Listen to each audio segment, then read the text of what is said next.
Hey, this is me, Wanda B, and you are tuned into He Said, She Said with me, Wanda B, here on IntellectualRadio.com. It is a Sunday, and we're back again. So happy to be back. Thank you to everyone who chimes in, tunes in every week. I so appreciate you. This episode of He Said, She Said is brought to you by Allstate. You are in good hands with Allstate. Whether you need auto, home, or life insurance, give Sal a call. Tell Sal I sent you. Get that life insurance, you guys. Make sure your family is taken care of. Call them at 708-599-5100, 708-599-5100. Tell Sal I sent you. Okay, and also, I'm wearing my bling, y'all. Get some wonderful bling.com. Check out our jewelry, the paparazzi accessories. I'm wearing it. I wear it all the time. I wear this one a lot. Yeah, probably like, girl, you had that on yesterday. So what? I like it. Okay. So I have a couple of the pieces here, and you can go to the website and check it out. It's wonderfulbling.com. Okay, guys, I got a fun. We're gonna make this fun. Okay, is voting, talking about voting, fun? I guess it can be. It can be. So I want to start out by saying that this is a relationship show. So people were like, why are you talking about voting and you talk about relationships? Because actually it affects your relationships financially. If who's in office affects your home and your taxes go up and you got to pay for extra on the soda tax and you got to pay for it matters. That soda tax and the bag tax pisses me off. And that affects your relationships, right? So I do think it somewhat ties into each other, that it's not just who we vote for, who we have in office affects our life. And sometimes just our political views can be an argument in your home or with your mate or even your friends. You can argue with your friends when you find out they're a Trump supporter and you like, oh, I'm friendly. You're now blocked. Date over. Date over. Date's over. And so I'd like to talk. So we're going to talk about that. Also, I'd like to talk about, too, a lot of times lately, I've heard a lot about African Americans should be leaving the Democratic Party. So I'd like to talk about that, like how that affects us, how that could affect us. So I do believe it ties into relationships. And then I also want to say that I'll speak for myself and then I'll let my guest speak, that I'm no way telling you either way, whether you should or should not vote, who to vote for. This is all just my opinion, but my opinion is that I just want to have the discussion. I would like to hear what you're thinking because it may sway my opinion on it. I don't know. It may sway someone else's. It may confirm what they already thought. You may not change your mind, but I would like to have some healthy dialogue about it because I am always curious when people say they don't vote. I'd like to hear why, because maybe I'm always willing to change and think differently, especially if it makes sense. So I'd like to have that conversation. So that's what today is for, to have some healthy dialogue about it and not necessarily try to change anyone's opinion or say our opinion is right on anything. Just have the discussion. So with me today for this is my dear socialites, Nemia. Hey, y'all. I've been in the house all weekend, so I don't know. Listen, I'm almost 40. This body needs to recharge sometimes. So I was tired this weekend. Did you go out during the week? Is that why you were recharging? No, I didn't even go out this week, which is surprising. I do most of my going out during the week, but not this week. And someone new to our panel today, Gordon. Hello, Gordon. Hello. Happy Sunday to all. So he's here. We have two more coming. The traffic is not our friend today, so we have two more guests. Listen, do us all a favor. If you are a driver, do not sit and gooseneck on the highway. Just keep driving. The accident is on the other side. It does not concern you. Right. Keep your eyes on the road so we can all get where we're going. I know people that'll say, no, I'm going to look. They do. Can you keep moving a little? And they slow. No, because they can't do two things at once. You say it is impossible to keep looking and keep straight without hitting the car in front of you and starting another accident. So please, you guys, share the broadcast. I so appreciate it. And join this discussion. Like I said, we're going to make voting fun. talking about Yeah. it at Oh, least. yeah. I don't know if voting is fun, but we're going to try to make It should the be. discussion fun. So thank you everyone who shares it and join our discussion. So there are reasons why people say they don't vote, and some of those are I don't care about politics. Mhm. Mhm. Uh, I don't I don't I don't know where I'm supposed to vote. So it's kind of easier not to because I don't know Listen, where. okay, so if you live in an urban community, there is a church on every corner. One of those churches is your voting polls. Mhm. If there's a school, one of those schools are your voting poll places. Just walk in and they'll tell you where to go. I just really did. And now this comes back to me. Had this conversation with someone where she did tell me she was not voting because she didn't know where she was going to go. She doesn't want to Does either, she I have a don't cell think. phone though? Well, not one from maybe this. Like it Like doesn't have it an may internet be, capability. Like if but she she has can an text, iPad. if she can text, of course. So you got an iPad. You Google. I Google some of the most random stuff, and Google gives me an answer. Like however the question pops up. So I'll just vote. Where do I vote? So that's one thing people say. The midterms are boring. So they want to vote for the big elections like president. But right now, voting for governors and house and all that is boring to them. So So this midterm though is like fire. It is probably the most interesting midterm election. Not so much for our state. Our state is pretty somber. It's pretty much the governor races, but some of the stuff that they've come out with against each other has been like Very hot. nasty. Yes. Very nasty. Yeah, I just knew Very like for nasty. sure JB was a shoe-in for the Democratic Party. And then out of the blue, which I very seldom just listen to local radio. I normally listen to XM. Mhm. But this particular time I was listening to local radio and the commercial comes on with him being taped about him being urging someone that they had to elect someone black. Although Blagojevich. This is actually a tape taken from Blagojevich and JB. and JB. And I'm like, oh, here we go. But it's like our current governor, like if you look at what he's done, it's like a bad relationship. Do you go from worse to worse? And But what most people would say is why vote when I don't want either one of them? I think that's a common, and it's one of the things that doesn't matter if I don't know the candidates or I don't like either candidate. And I think that's what I've heard why people saying that they won't vote because I'm just not going to give my vote to someone I don't like. So what do you say to that? It's like choosing the lesser of two evils. You lose both ways. This is the same mindset that people had going into the presidential election. A lot of people didn't like Hillary. A lot of people didn't like Donald Trump. And you see what we got right now. So it's important that if in this you don't like both candidates, you vote for the lesser of two evils. You know, or I like to say instead of the lesser of two evils, the one who aligns with your values the absolutely. most. But you have to know what your values are. And I think it takes a little bit of time to kind of research Right. what they stand on as opposed to this Because they don't really ever talk about it. I mean, They one don't. interesting thing is their fights are always they'll drag over each other. the toilets that Right.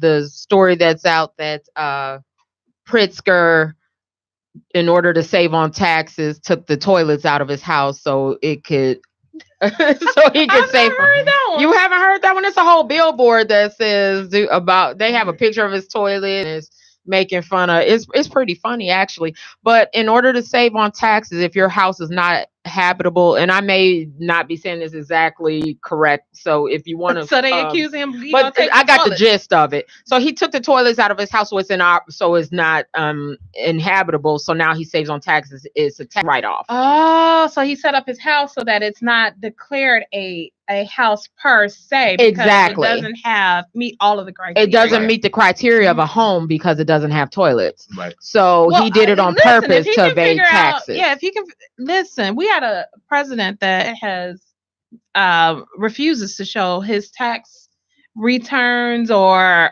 filings of any nature. If you can show me how to save $1 without going to jail, like we see Right.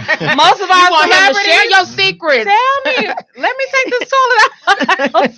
But he's you know- admitted to not paying his taxes, and for some Which reason, one, Trump or Donald Pritzker? Trump.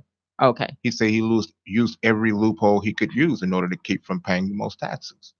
In Pritzker, it is interesting that we have two billionaires running, and they pay the least in taxes, and they're always looking for loopholes so how not do to I pay. know you hold my best interests at heart?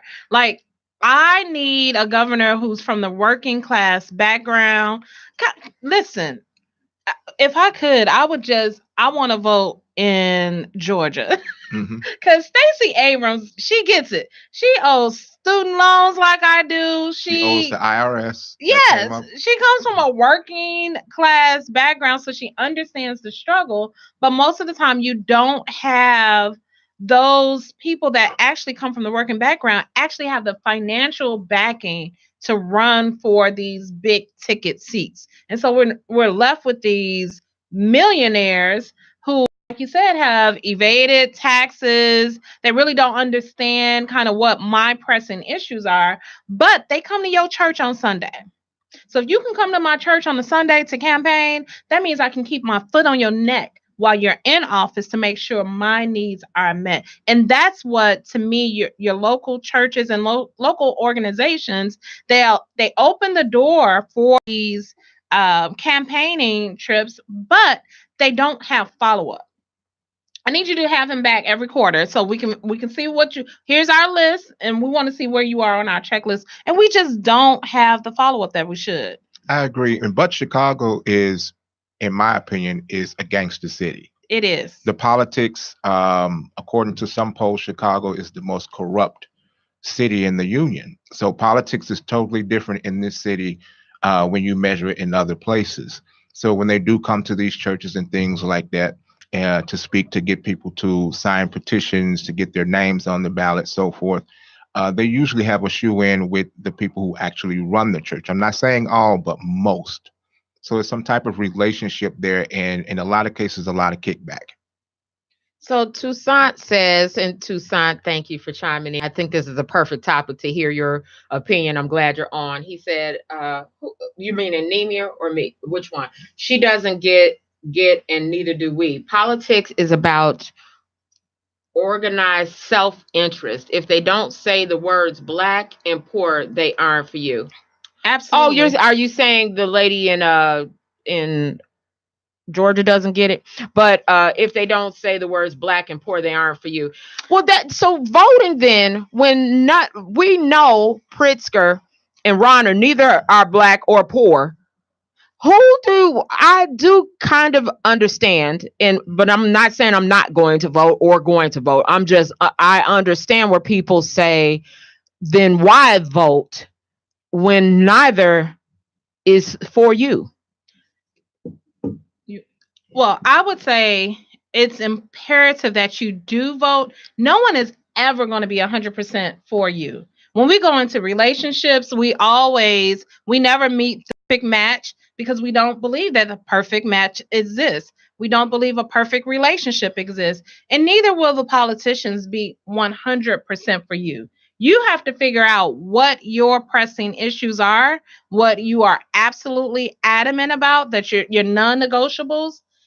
And then you look for somebody who aligns with that. For me, my non-negotiables in terms of local politics is fair and equality in schools, because I think it trickles down to everything else. Like, we can't have welfare reform without saying that all of these children have had the same equal opportunities with education. So I'm looking for someone who's talking about deregulating how our schools receive funding. So Toussaint said he was talking about Stacey Abrams, and I think that he brings up a point. Yes, she can come from the same background, and I think a lot of people had this same issue with Obama. They can come from the same background as us, but are they really for us? Even if they have student loans, and they still have other interests that are not our best interest at heart. Honestly, when you look at Barack Obama's track record, the African American community, what on our agenda did he actually fulfill? You have to ask yourself that question. And it goes back to not knowing the issues. A lot of people voted for Barack Obama solely based on the fact that he was African American. And they assumed that he knew our issue because he worked within our community. Nonetheless, some of the agenda items that we ourselves personally had to see that this person put through for us did not always come into fruition, if not at all.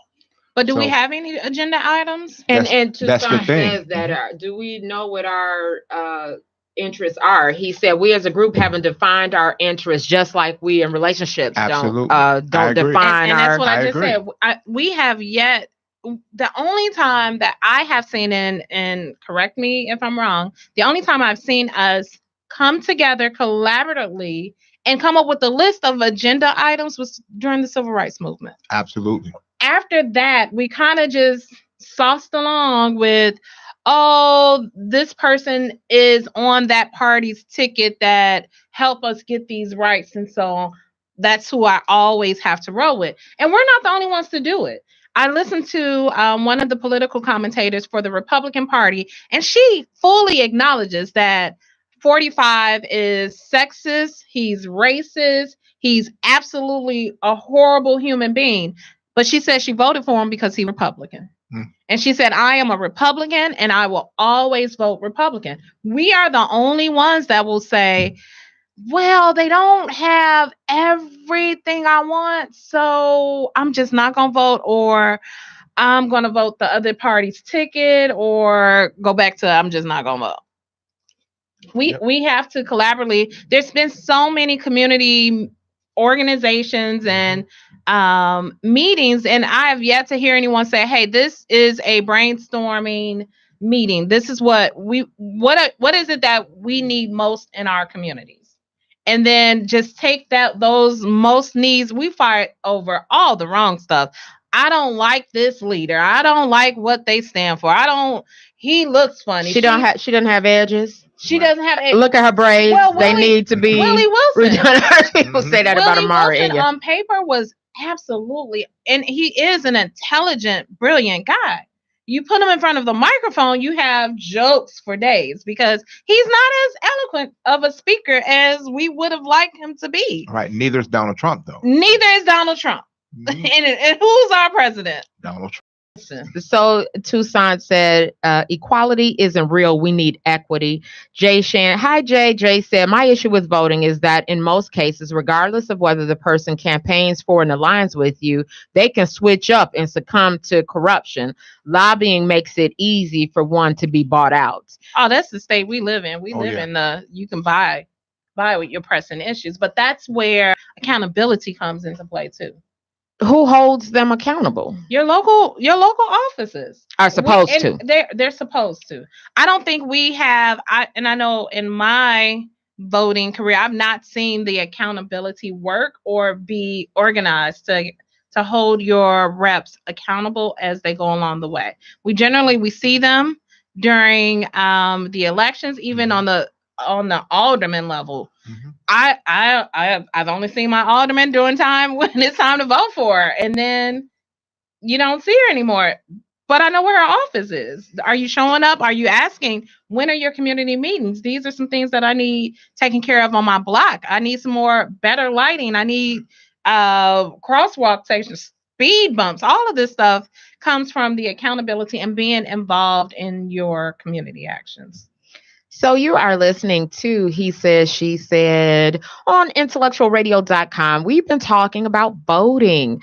And why do you vote? Should you vote? Does your vote really matter? So with this election season and Tuesday coming up, having the discussion. And I know most people know that this is a relationship show and we talk about relationships. He said versus she said, us trying to communicate better, but I do think this is something we need to communicate about, and it affects our relationships.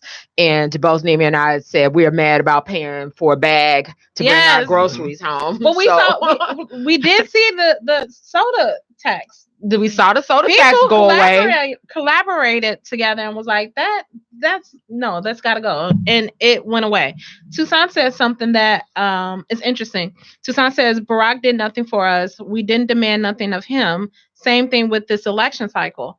But I also think that was a false sense of he was entitled because of the color of his skin to do something for us. We felt entitled to him doing it. Yes. What did Bill Clinton do for us? What did the Bushes do for us? Like, you have this standard for Barack, but where are your standards for what is 45 doing for us? I can say that there were some incentives under second Bushes when I was a full adult. And I understand this tax thing that I received tax breaks under Bush Jr. And then the same thing with I did receive some tax breaks under Obama's issues. My mother directly benefits from Obamacare, no matter how you slice and dice it. The only reason why she's been covered and my father directly is impacted through county care, which is a derivative of Obamacare on a much more affordable playing field. So to say those blanket statements, you still have to have the same standards for all of your offices, not just because he, shows the same color, complexion, skin that we do. I think we do a disservice by saying, well, he didn't do anything for us. Okay, so what are we doing? Sure that the next person does and stands on what our issues are. So then does voting matter? Because how do we need to take better care of making sure who has our best interests gets in office? You were going to say something. I'm sorry. I think voting does matter. It matters a lot. Pretty much voting is pretty much your voice. It's your opportunity to cast your ballot for the person, as Nimya stated, that pretty much reflects your value system.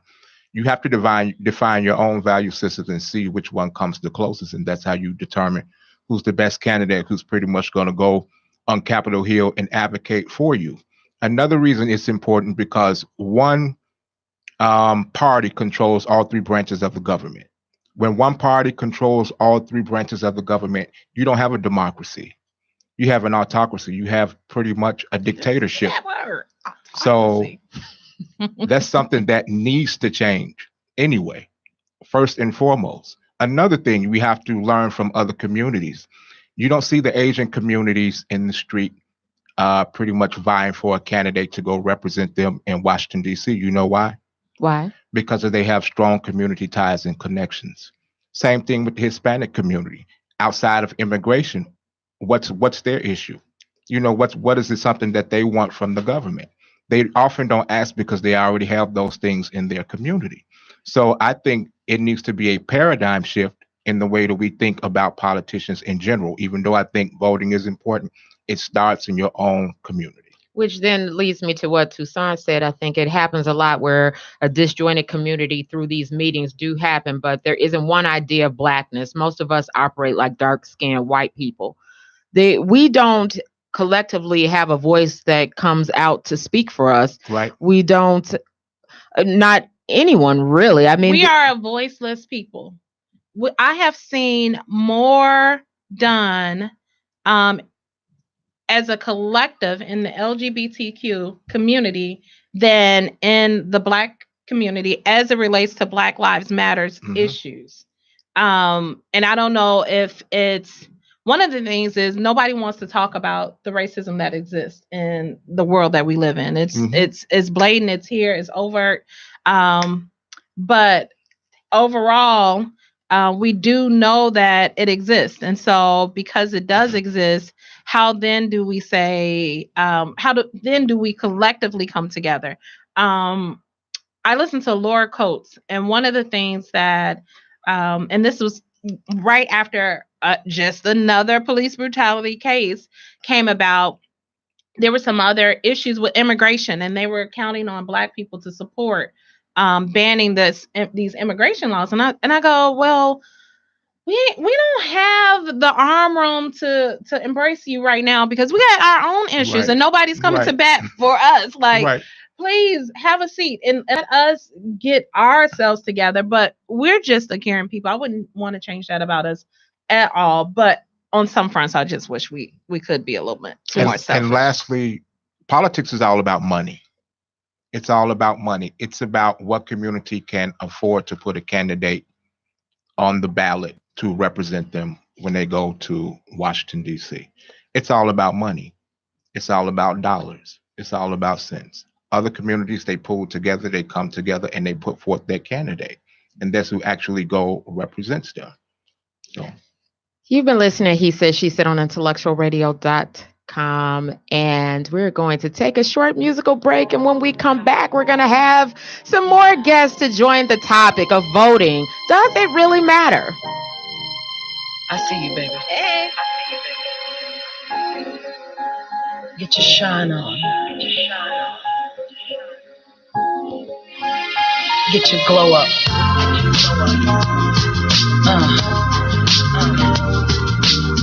One time for the babies on the south side, the east side, the west side, the north side, Chi-town. Hey. Oh.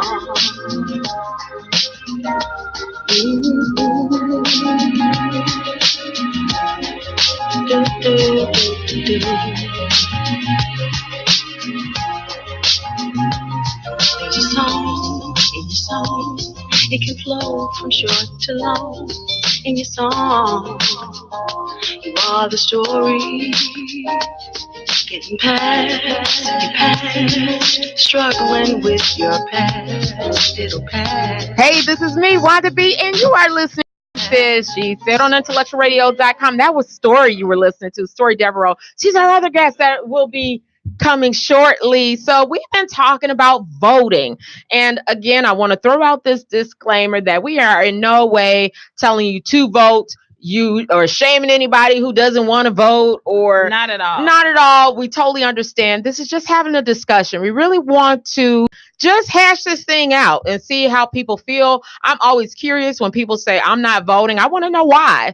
And then also, I also hear people who say we fought for the right to vote and my grandparents voted and they fought for this and I'm going to do it. But do we know why?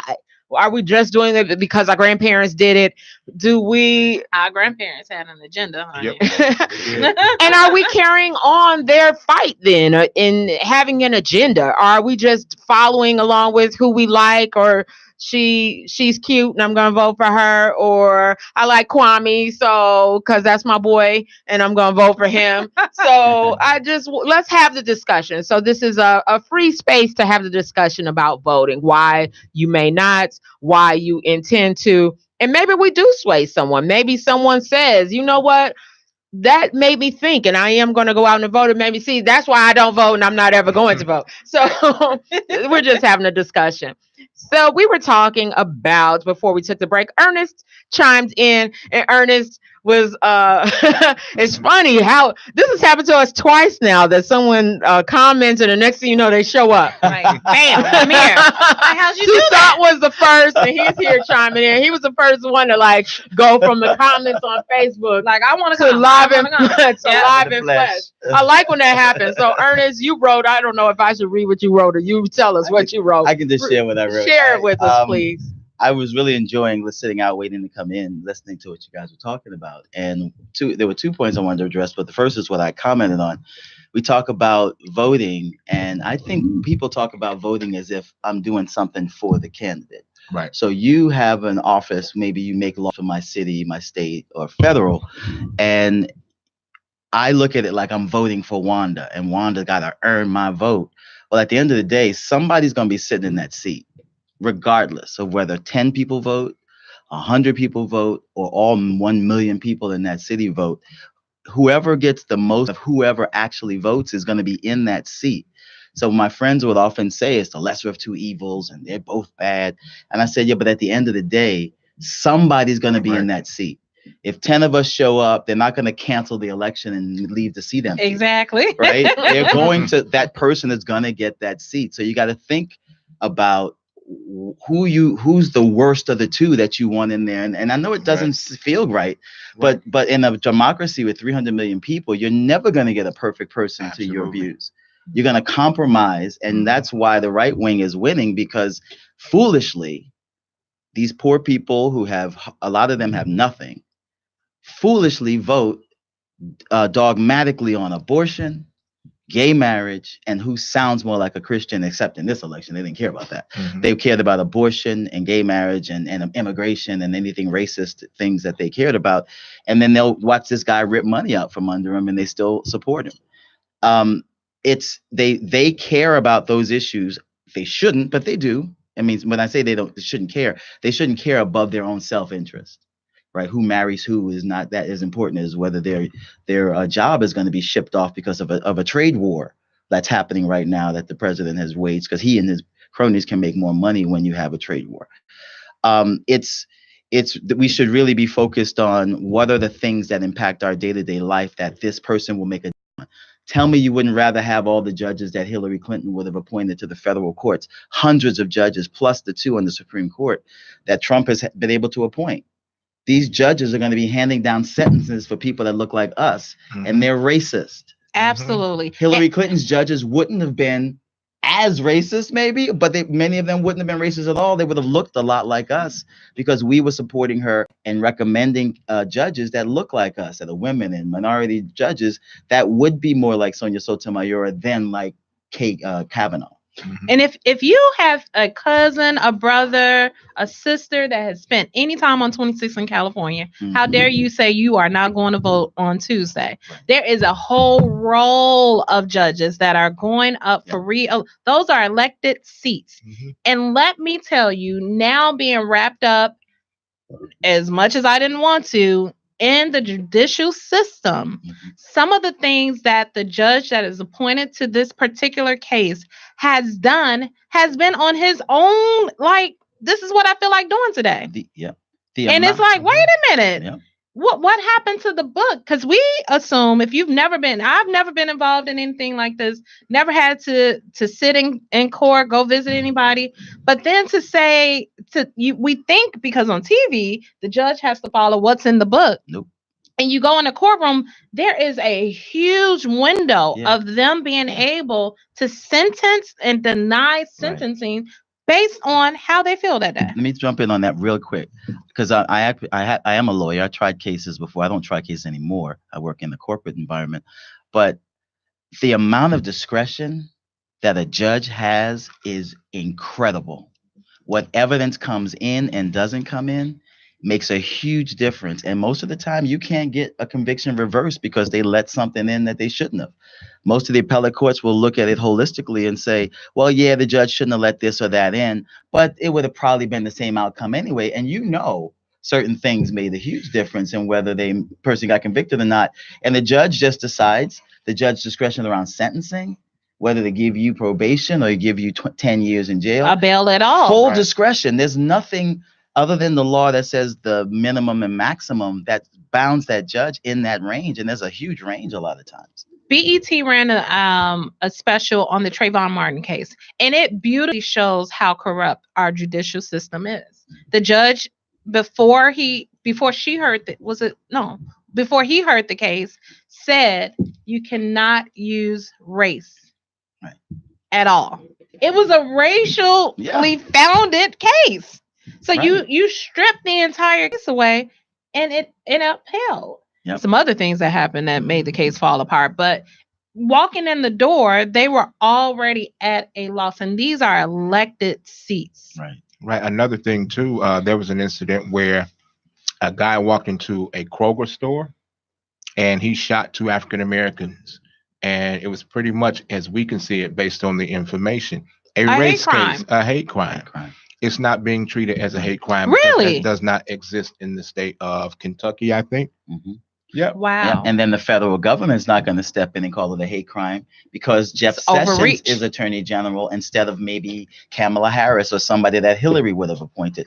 Imagine how much of a difference it would make to have Eric Holder again, or somebody that worked under Eric Holder's administration, that we voted for crooked Hillary, or the Hillary that didn't like us. And I was critical of Hillary in the Obama elections because she was race baiting at times. She and Bill. Yeah.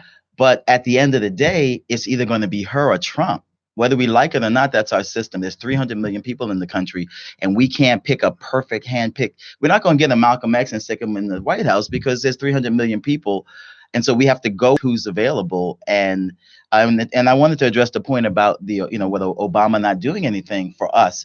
And I remember just talking to people, and when he was in office, and this hasn't changed and that hasn't changed, and he's letting us down. And they're talking about police issues. They're talking about overcharging for crimes. They're talking about state-run programs. I said, that has nothing to do with the presidency.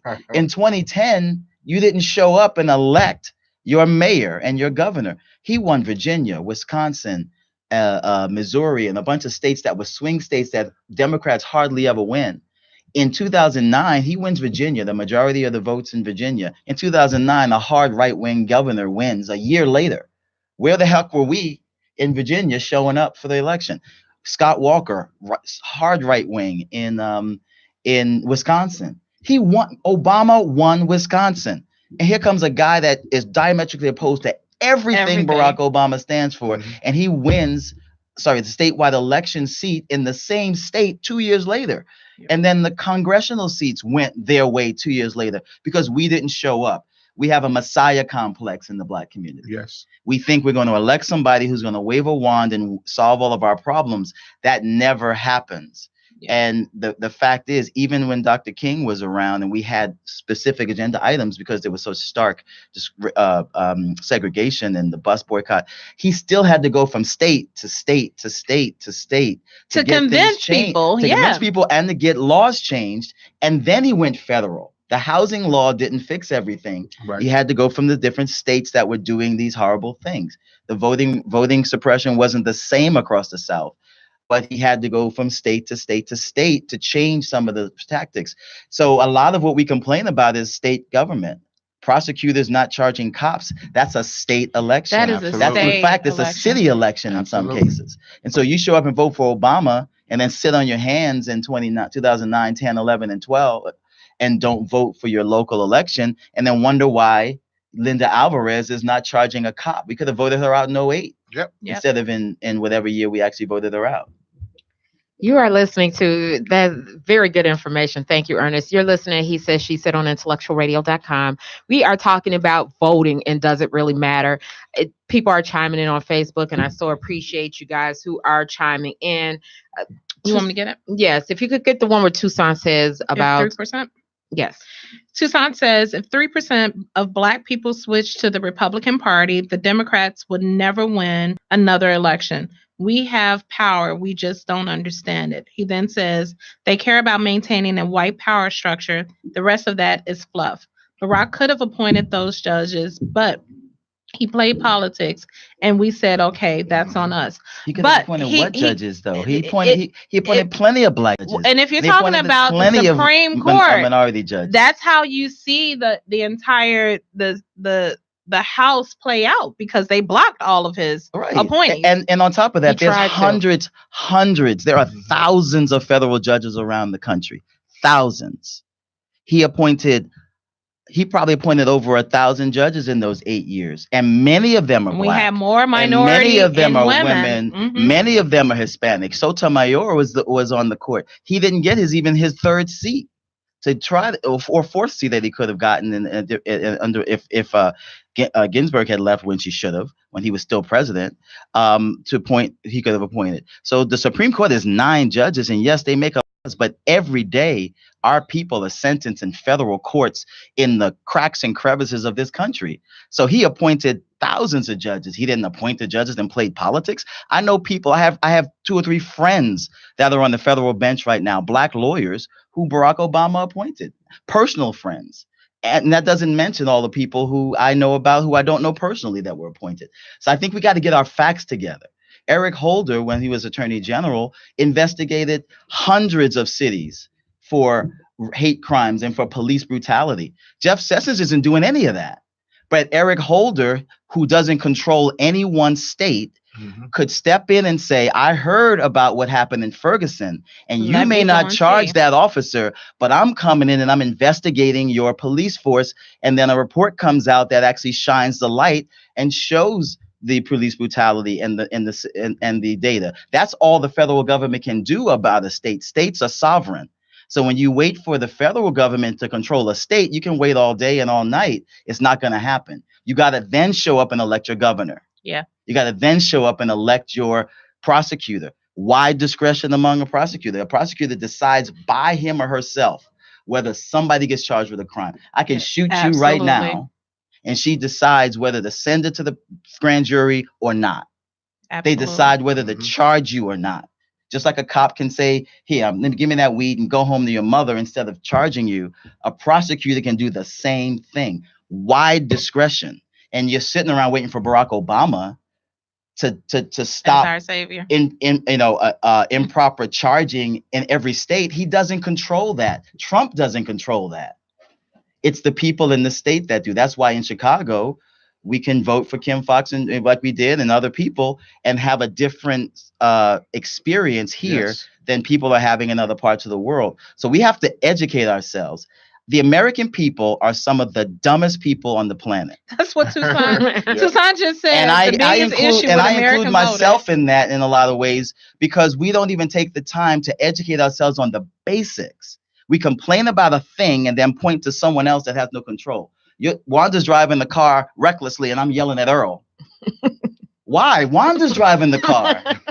Barack Obama doesn't drive your state Ernest. government. Tucson, I think you're misunderstanding him. I don't believe Ernest is honoring the data. I think he is highlighting the data. You're in that, agreement yeah, to some. yeah. I think you're both on the same agreeing, plane. but I am disagreeing with what he said about Barack Obama playing politics. He actually appointed many judges that were fair, qualified, and very much moderate to liberal judges.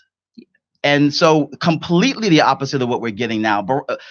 Donald Trump has appointed people to the bench that have correspondence law degrees, that have never tried a case. Yeah. They write racist rants in different papers. And the strategy is because they hold the House, they can vote their party. It doesn't matter that you've never tried a case. Here you go. And they're racist. They've never seen a police brutality case that they thought was too far. They've never seen a search and seizure case that they thought the cops went too far. They've never seen a black defendant that they don't assume is guilty. And just like you were saying earlier, they have wide latitude by how they treat the person. They have wide latitude on whether they let something in. They might say, hey, look, we want to let in information about him being abused and orphaned. No, it doesn't come in. Right. But then a white kid who's rich wants to put in evidence about how he was spoiled, and they let it in. And gets off. And then you're gonna sit here and equate Barack Obama's appointment of judges to Trump as if they're both just as bad.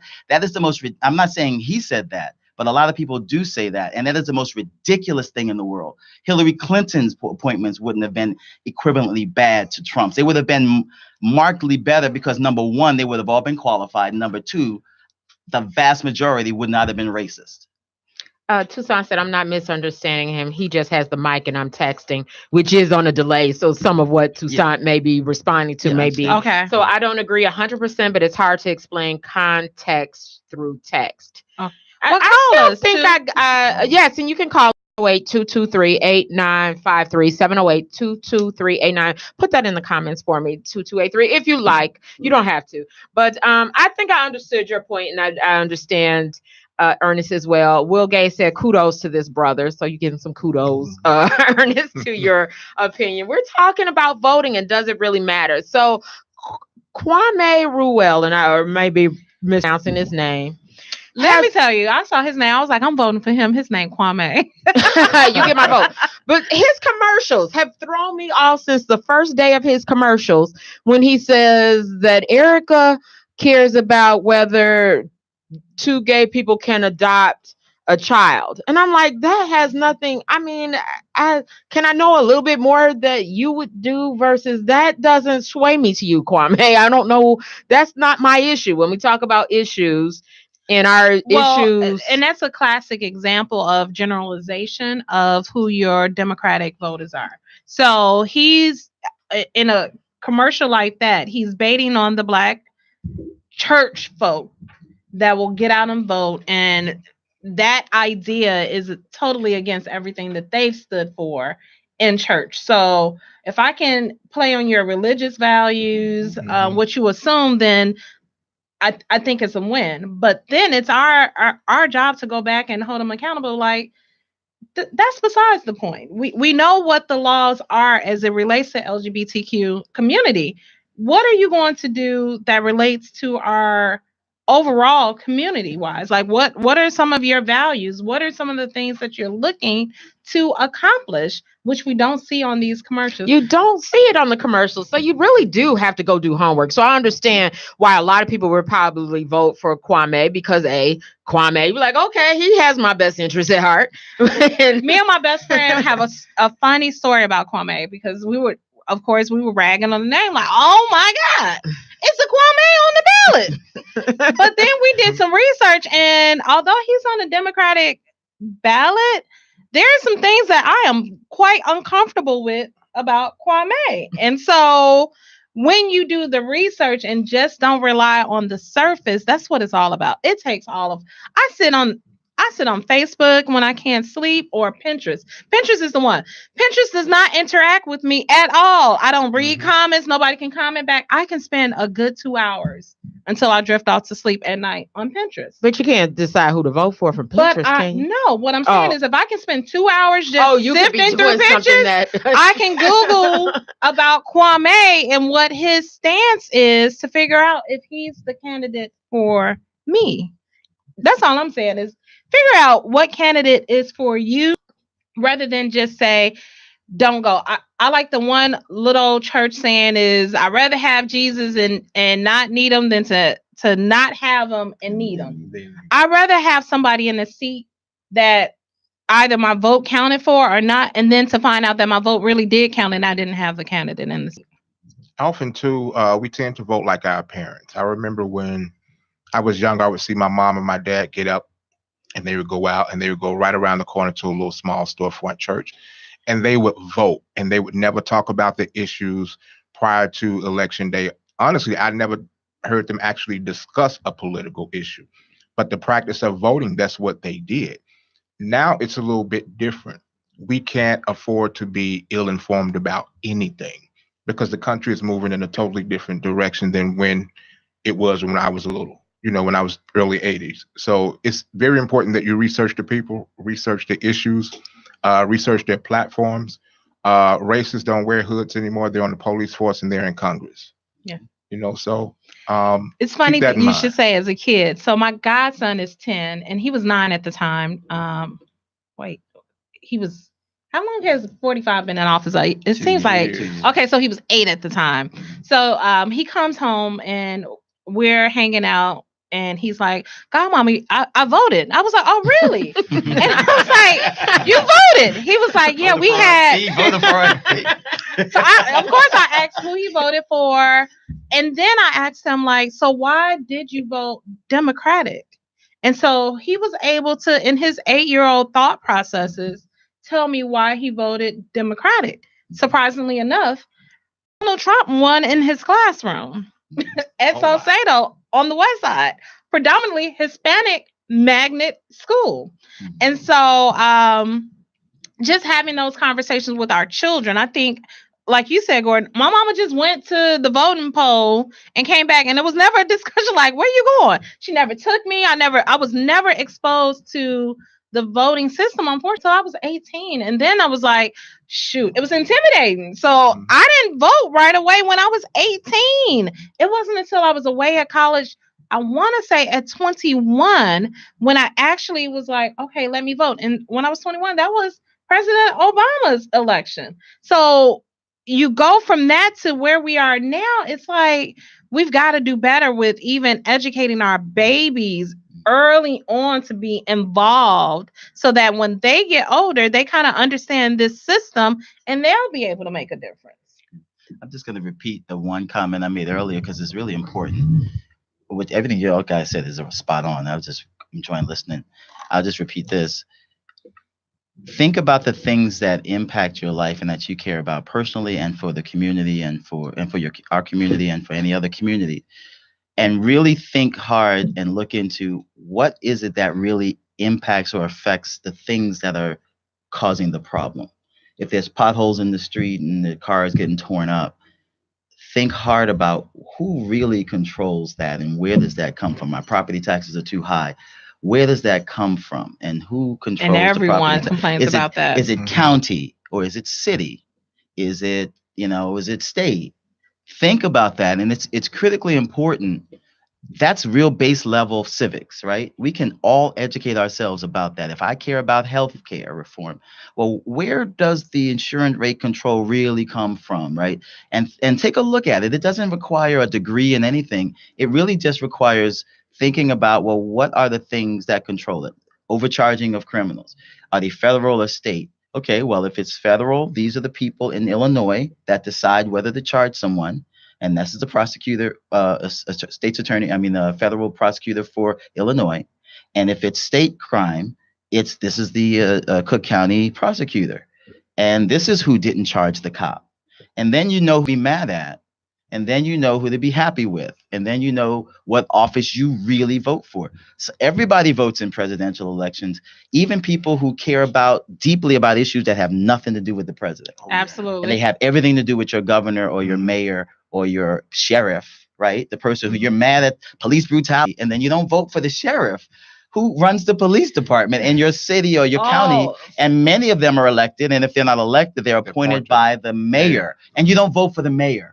And then you're mad and marching about something. And then you don't vote for the people that actually control it. So it's important.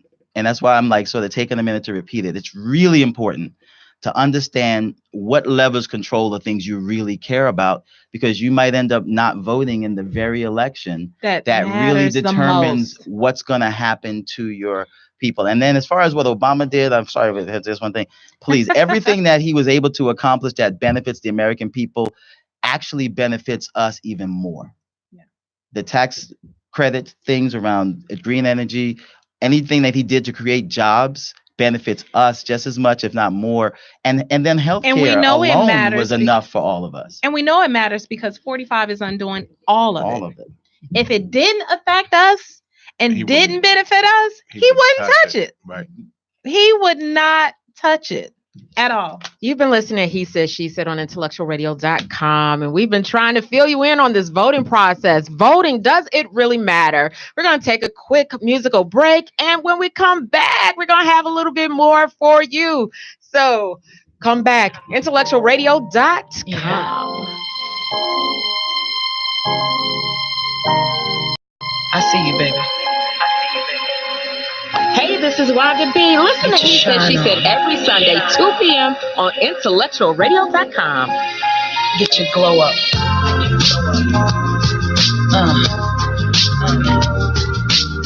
One time. For the babies on the south side, the east side, the west side, the north side, Chi-town. Hey,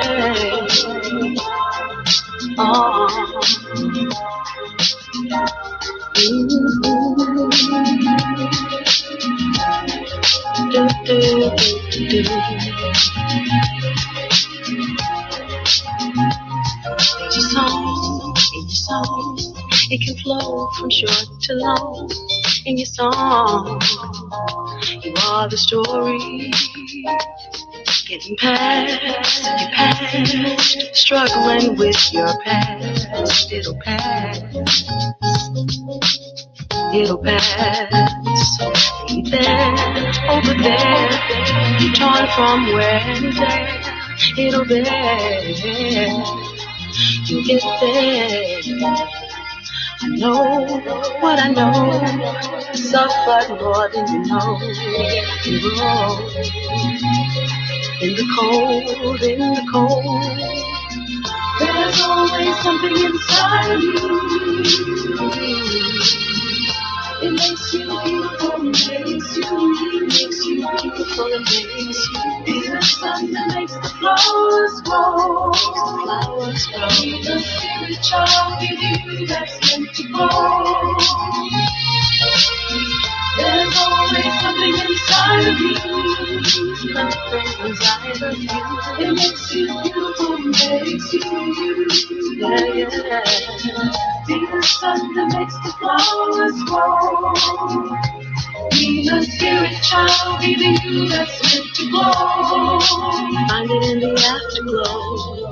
Glows from the bellows of your soul, and you know it's what you put here for, and it's clear. We are listening to the sound of Story Devereaux. This music, woo! And we're so excited to actually have Story here with us today. She has joined. She said, hello, Story. Hey, Story, girl. we have been talking about voting here on IntellectualRadio.com. We've been talking about voting and the voting process, but really, so many people say voting doesn't matter. So we're talking about this not from the standpoint of judgment, whether you should or should not, but really just having the discussion about it, because we would like people to make educated decisions here at IntellectualRadio.com on He Said, She Said, and if you still decide you want to do or what's best for you, we just would like people to do what's best for them. And that's what our whole show is usually about, helping men and women communicate better. And this is something we need to communicate with each other, know more about. It affects our families. It affects our relationships. So we have N. Dot with us. Hey. And Gordon. Hey. And Story. Beautiful sounds of Story. And Ernest. Hey.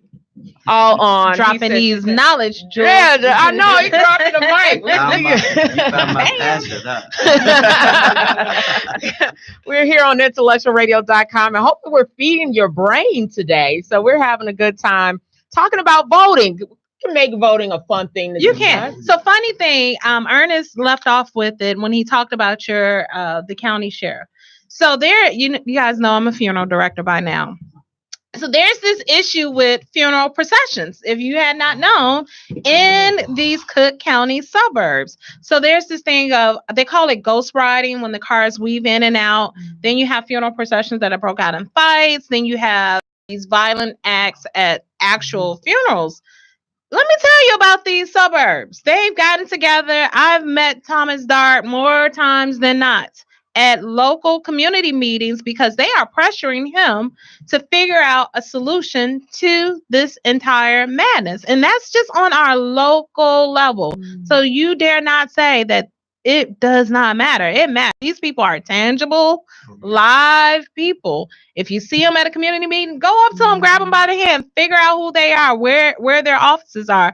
Ask for a card, ask for an email, ask for a phone number. They show up at every corner when there's a big high risk or a sensational story of violence. You show up at that crime scene with the local news people, and you find out who's talking on the mic, and then you go up to them, push through the preacher, push through all these community activists that are standing elbow to elbow, and you demand that your representative, the person you voted for, does some things that are accountable to you and your community. That has affected me. I live in the Beverly Morgan Park area. Oh, you say over near Mount Hope Cemetery. Oh my goodness. So my children, though, my neighbors, are really upset over the issue of the funeral procession. Let me tell you, they were out our neighborhood. They were protesting funerals. They would be out and tell us to take your dead somewhere else. And if you know anything about Beverly, you know that they are not an inclusive community. But they were able to rally to get funeral processions to have to go around, reroute the traffic. So now we can't just go in through 115th. We have to go down to 119th. Down to Kizzy, over and back up, or else we'll get ticketed. The funeral home will get ticketed for not obeying the traffic. Well, I live on 113th, and it became a very huge thing. So my kids were leaving out, my children, one day, and they say they're going with our neighbor to a rally for it. And I said, what are you where? What is going on here? And they said, because they don't want the funeral processions coming down our block and it could hurt our children. We could be out playing and we can't play. So we want to go. And I said, this is not for you. You don't understand what's happening here. You need to come back in this house and let me go talk to them. Because you're not going. They're going to hit you in the car while you playing hide and seek. I said, you're going to get hit. My children really afraid, thinking that they needed to come to this. They needed to be there. And I said, no, this isn't. You don't understand. This is not your fight. And so my one daughter, who likes to be pro, she was ready to break it down. I was like, she was ready for a fight. She just didn't know what the fight and what the true details of the fight. And so they did it. And really, to top things off, they built a hockey rink. They totally blocked the street where you won't even. So now it had nothing to do with the funeral processions at all. But it's a whole ice skating year-round rink that is on that corner that you cannot pass, and it forces the traffic around. And absolutely. So, in my neighbor trying to really explain to me, because her brother is a police officer. I shouldn't say all this. Never mind. I'm not going to say this on a recorded thing. So I can tell you some of the fears. These game banging funerals are coming, and what happened? And let me tell you, the incidents of shootings at cemeteries are not what you see. You may have heard 2 shootings that have actually occurred. Everything else is those same 2 stories just being told over and over to tap into those emotions. That's why, again, it's important to Google and find out what the real deal is. 45 plays on emotions all day. These immigrants are going to rape your children and take your jobs. And that's why John Bob, who doesn't have a 3rd grade education, can't work because the immigrant is taking his job. It's like John Bob can't work because he can't read. And his plant got shipped to Mexico. Yeah. Because you're a tariff war, right? Yeah. I saw the best meme about that the other day. Like, if the Mexicans are not sending their best, they're sending rapists and killers. But yet you're also afraid that Mexicans are taking your job. What the hell do you do for a living? What do you do? Right. Are you a rapist? They're taking your job as a rapist. So it was kind of a funny thing. It was just great because it lightened the mood, because we have people on our feed who support Trump and all of that. It kind of lightens the mood. And I even have family members who are afraid of the whole immigrant thing, not afraid necessarily of the job. They don't like to deal with them and all that. And I'm looking at them like, they're not impacting what you do at all. I can't say that it impacts at all. And then when you think about it, I'm in education as well. So I'm a funeral director / educator. And shame on me for just finding this out. But I didn't know that our immigrant students did not qualify for financial aid. They don't get any, if they're not here legally, unless they were born here and they're a citizen, they don't get anything. The people who are illegally, they might be able to, because you allow them to get a driver's license and things like that if they have some modicum of able to show who they are, but they can't get welfare. They can't get, immigrants any of the can't benefit. get welfare. If they're illegal, if they're not legally here, if they were born here, then they're a citizen. But if they're brought here, they can't get all of the things that they're telling everyone in the country. Immigrants are getting welfare and they're doing all of these things. They're not. In fact, most of the ones that we worried about, the Mexicans, they work harder than all of us. I mean, I'm taking your financial aid. They're not. But the reality is they get here and they figure out how to work because they have to, because they're not taking the financial aid and they're not doing those things. They have to pay but if they for happen to have been cash. born here and they're citizens, sure, if they can get it, their parents can't. But they can. So this whole idea, and they say that about us, we're swelling the welfare rolls. The welfare rolls are 80% white. I mean, maybe, whatever number. I'm pulling the number out of thin air, right? But they're majority white. Yep. And a lot of the people chanting for Trump are on welfare of some kind. And people need to tell the truth about immigration. Most immigrants who come here come by plane. Yeah.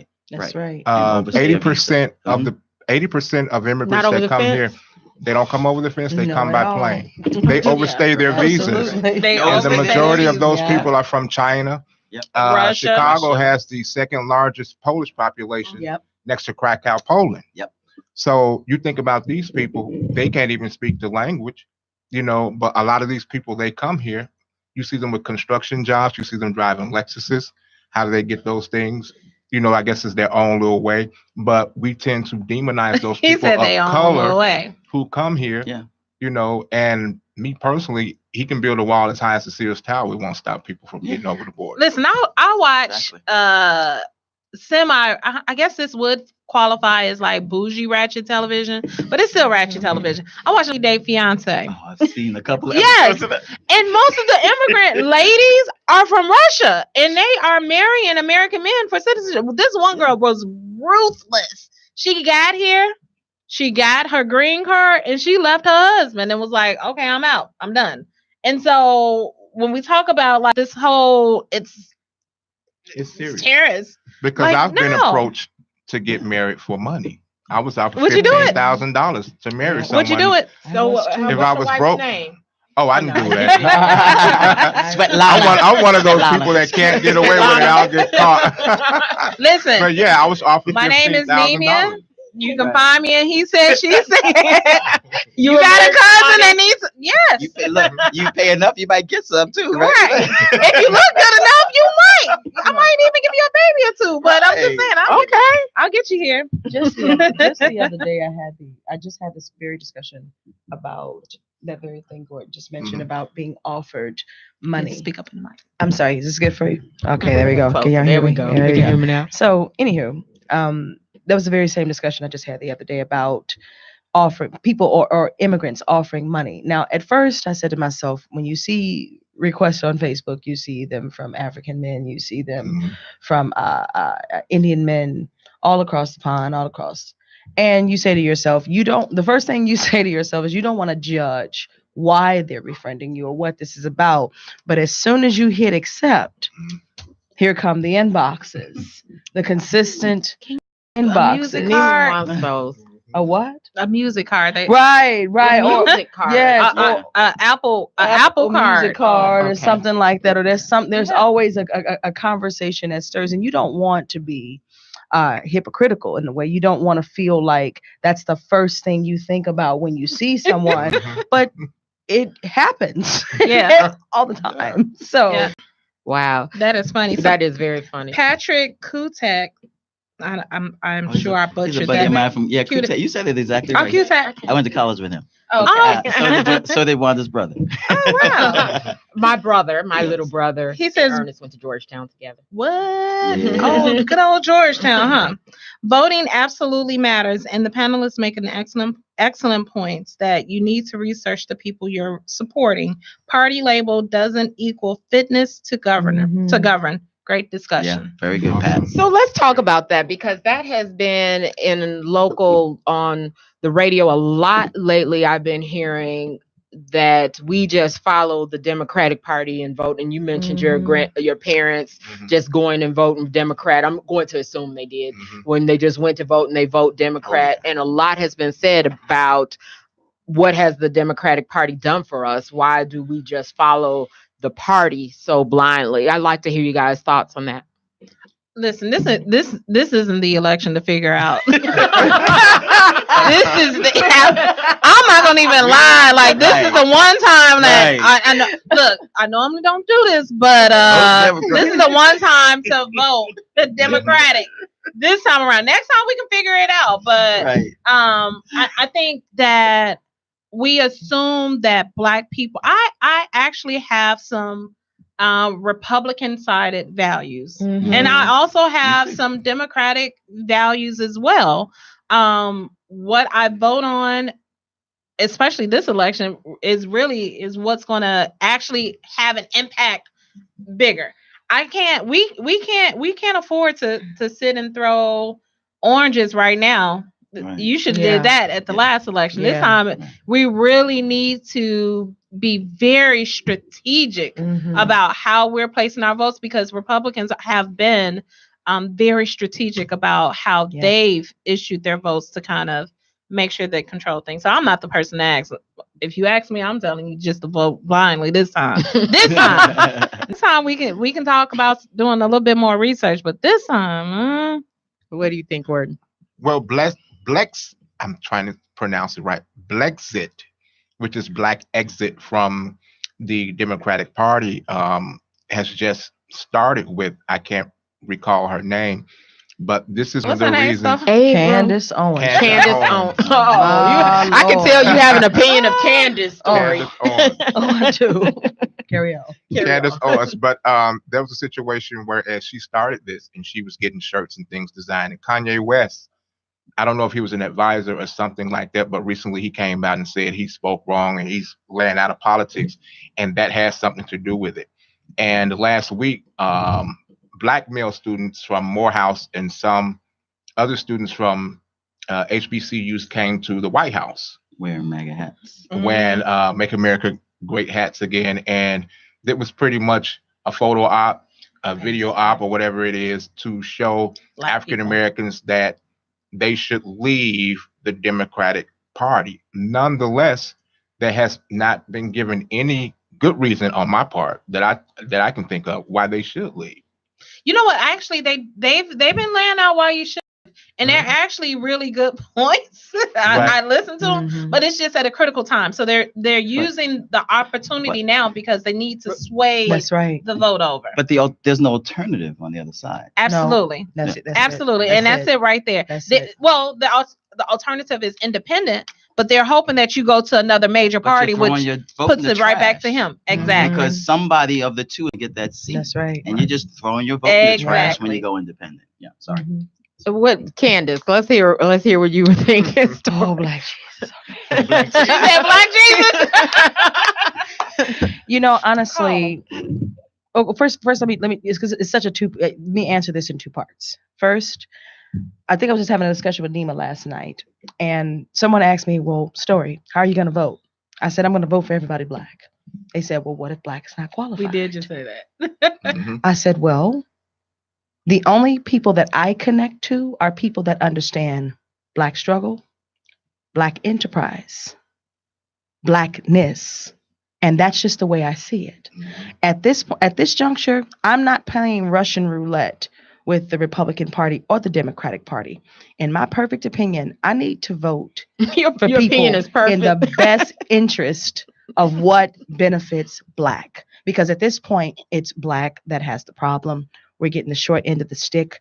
A lot of values, a lot of things that are not protected under our businesses, the small businesses that we put in place. There are not laws in place to protect these small businesses. And they wonder why these businesses keep going under, because there are not people in place to protect us.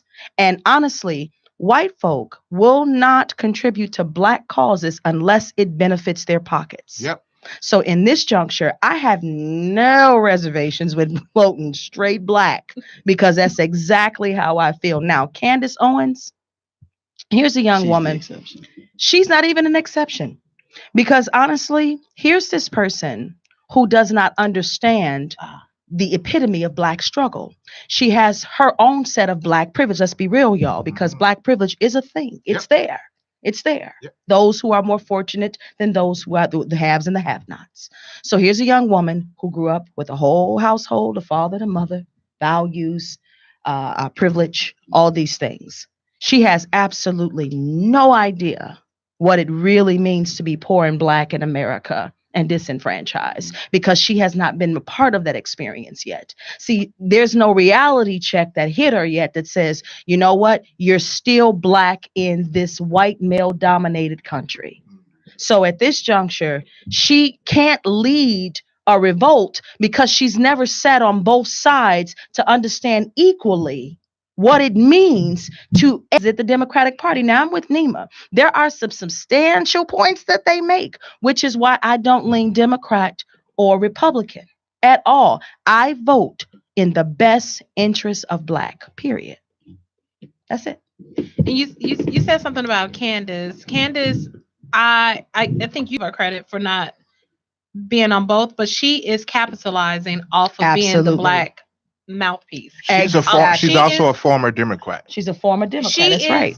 And who else was a former Democrat? Omarosa. Right. Mhm. She's a young And Trump. 2K and Trump. Yeah. 2K version model of Omarosa. And That's so right.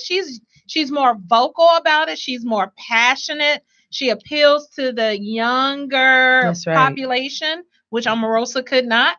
And so she's doing her job. Because if you really look at it from a different perspective, let's just remove Black and put marketing in place. Yep.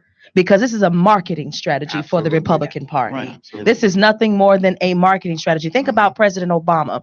His marketing strategy was to target the youth through social media. And that's how he Get won them out the to vote. election, and he got them out to vote. Right. The same with this. I am with Nima. While it's some valid points with Brexit, I can't see how this is pertinent now Right. at this very time.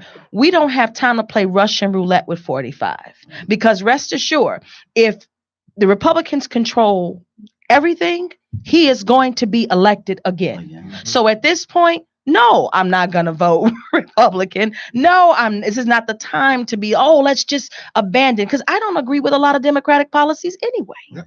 That's I would- real. I would say this. I mean, my opinion on it is of two quick points. Brexit is another form of voter suppression. Yep.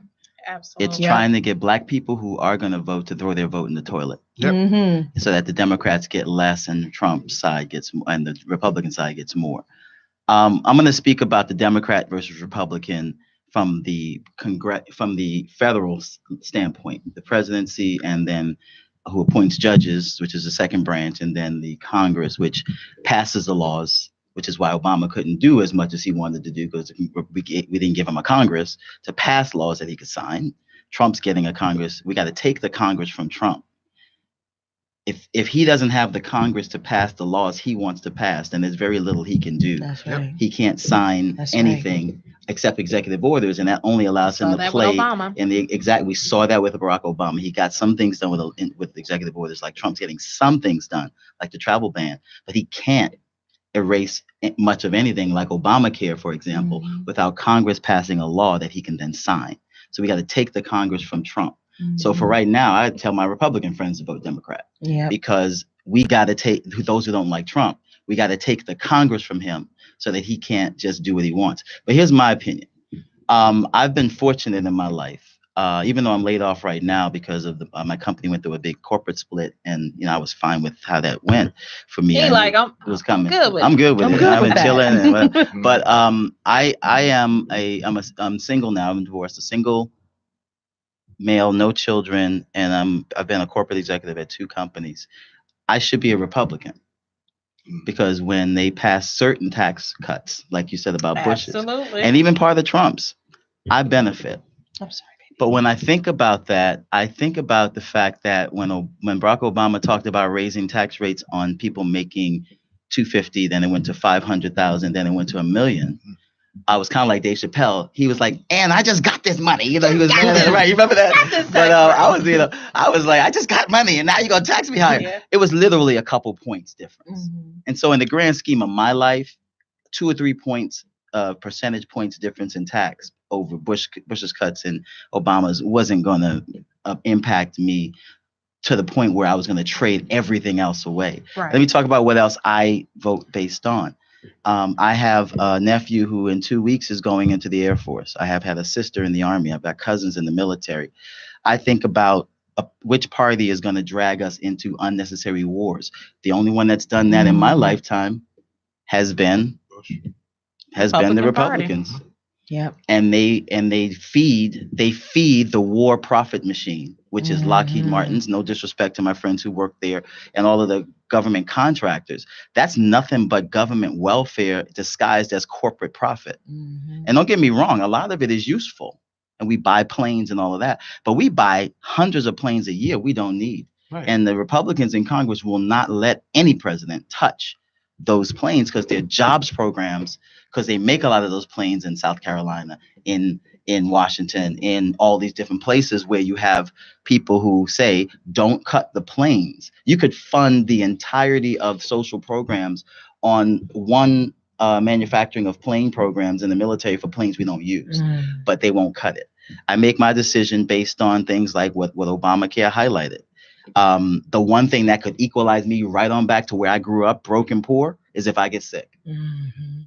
If my insurance company that I've been paying hundreds of dollars for years or hundreds of dollars a month tells me we're dropping you because you're sick, Obamacare fixed that. Right. And they cannot do that. So they can't even deny me new coverage if I'm sick. So that then saves my life. So I vote for the party that is backing that. That's right. Also, I think about the economy. Sorry, one quick one. I think about the economy. The Republicans' entire plan for the economy is tax cuts for billionaires and corporations. They have no vision or plan for how to create new markets. When the car industry doesn't exist because Henry Ford invented the car, it exists because the government, we the people, built a highway system. Without the highway system, you're gonna sell 6 cars. Yeah. Not 6 million every hour or something like that, right? So there's The no horse there's industry. no The horse there's buggy. no industry. All these people running around talking about I'm a day trader and I got my .com company. The internet doesn't exist without the government. The first space programs were us and Russia in government programs, and there's no satellite system for phones and everything else. So everything we base our entire life on, every economy, the government, we the people have said it's worth investing in the highway system. It's worth investing in electric grid. It's worth investing in things that railroads, right? Which that that investment came under Obama. Right, and airports, right? We talk about I did this on my own. I don't need the government. Yeah, you fly from one government-run airport to another government-run airport, drive on government-run highways to say I did this all by myself. We are paying for that, and the people making the most money should pay their share. And that's why I don't have a problem paying my share. I don't want to pay 50%, but if you're talking 28 to 33%, what difference does it make to me? It doesn't make any difference. I'm going to make more money in the money I have invested, and I'm going to lose a few percent in taxes. So I vote based on the things that really matter to me, but also matter to the people who have children, who are still poor, like I was when I grew up. My family members who don't necessarily have it the way I have it. So I vote that way. If I get cynical, and I'm getting real close, I'm just going to say, screw it, I don't care. And I'll just go to voting in my own interest. I'm fine. And hell, I'll probably do a little bit better under Trump, except for the racism thrown my way, which I can't countenance. So my point about it, to say it that way, is when you show me something that the Republicans are standing for that really is designed to make life better for the common man, and 85 to 90% of Black people still are the common man. Even those of us with a little money are the common man because we're 2 paychecks from being broke, That's right? Even though our big houses. Then I'll consider the Republican Party. And then when you tell me to go independent, in a country of 300 million people, when you show me an independent candidate or party that can draw at least 50 million people to it, then I'll consider that. Because I'm not throwing my vote in the toilet. We have a 2-party system. I don't like it, but you're going to be dead before it changes. Yeah. So we have to live in that system. I can't tunnel a new tunnel because I don't like the tunnels we have. I got to drive through the tunnels we have and deal with the traffic like I was, like I do all the time. Everybody does. So the point is, we have to live in the real world. We can't keep stepping out in these fanciful ideas. It's the same thing with our Messiah complex. We always get lofty in our discussions as Black people about what's going to make a difference. What's going to make a difference is that your school has books. So vote for the person who's going to invest in books instead of the person who's going to invest in cops. That's right. Yeah. And to that point, again, it goes back to what matters most. I get so annoyed by the Facebook Hotep woke folks that's like, the system is set up, the system is rigged, we need a community up. What are you doing to build that? You build that community. You tell me the meeting time and place. I'm gonna show up. I'll be there. I'll be there with bells on, and I'm gonna bring $5. Whatever you need me to bring, investment I will show up. I'll bring my money. I'll bring my checkbook. And that's the problem. We're not building it. Nope. Yeah. Most of these grassroots start here. Listen, Rana is about to be out. We know that to be true. Hurry up and get your LLC for $100. I think it's $150. It's the cheapest it's ever been in the state of Illinois.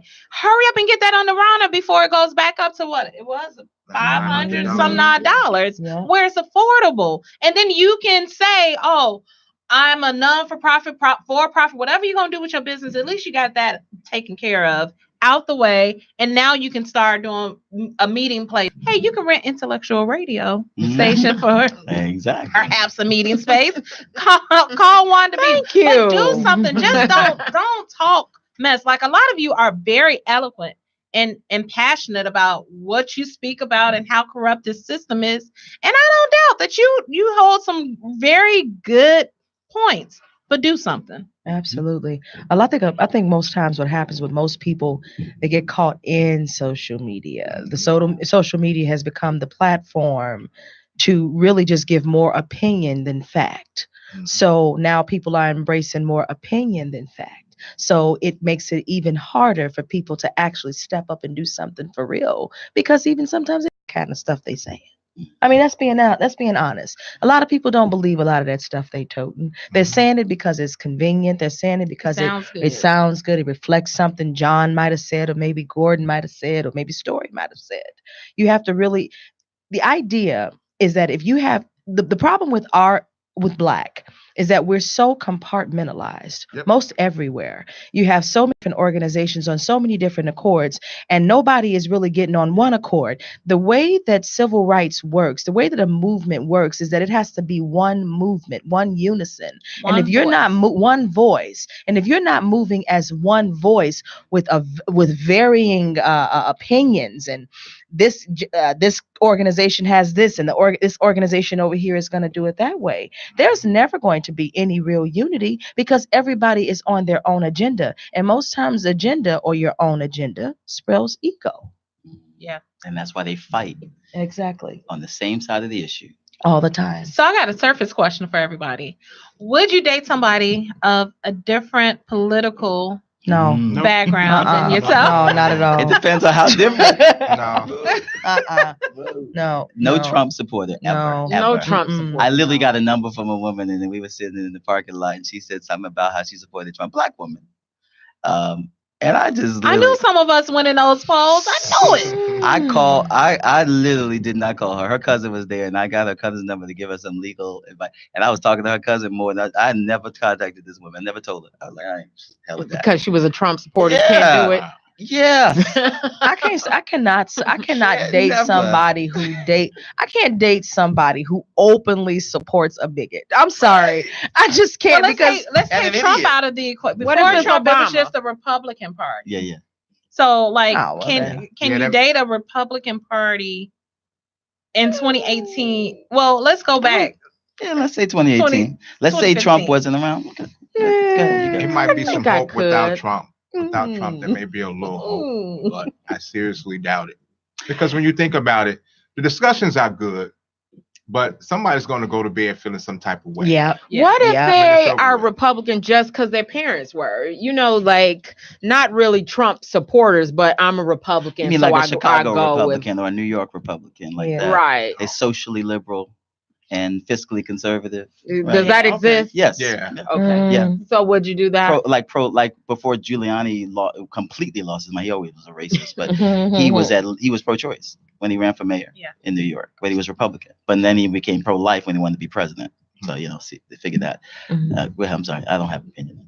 No, I just wouldn't. Like, thank you very much. Thank you. I In passed her the mic. perfect opinion. Because as you can see, I'm passionate about the political issues, and I have learned to try to be less tribal about Democrat, Republican. I don't have very much respect for the last 20-year brand of Republican. And anybody that buys get into that. that and thinks it really get makes a that. difference, I think they're kind of stupid, to be honest. Even my friends, even my friends, and I tell them this much. I say, I don't think you're thinking about the issue. You're not looking into it. You're getting caught up in taglines, and that kind of person doesn't. They can be my friend, and I respect them, because you don't have to only talk about politics. But you're kind of dumb, and you kind of want to be, and you kind of like being And you're dumb. choosing to be dumb. You're choosing to be dumb, and I don't think I want to date you, because I'd have to.